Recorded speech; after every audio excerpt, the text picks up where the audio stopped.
വർഷങ്ങൾക്ക് മുമ്പ് ജെറുസലേമിൽ പൂജാതനായ യേശുവിൻ്റെ ജനനവുമായി ബന്ധപ്പെട്ട് രാജ്യമെമ്പാടും ആചരിക്കുന്ന ദിനമാണ് 25 ഡിസംബർ 25 ക്രിസ്തുവിൻ്റെ ജന്മദിനമായിട്ട് ആഘോഷിക്കുന്നത്. അതിൽ നമ്മൾ പ്രധാനമായിട്ട് ആ ദിവസവുമായി ബന്ധപ്പെട്ട് നമ്മൾ ആരും ചേർത്ത് വായിക്കേണ്ടത് 1 സമാധാനം, 2 സ്നേഹം, പരസ്പര ധാരണ, സഹവർത്തിത്വം. സഹവർത്തിത്വം എന്നൊക്കെ പറയുമ്പോൾ സ്ഥിതി സമത്വമാണ് ഉദ്ദേശിക്കുന്നത്, സോഷ്യലിസം.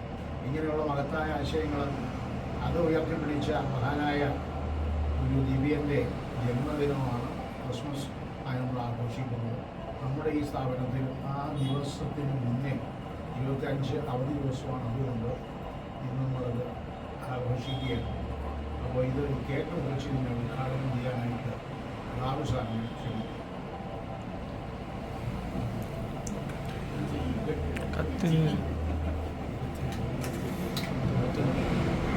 കൈയടിച്ചോ പാട്ടില്ലേ? പാട്ടില്ലേ?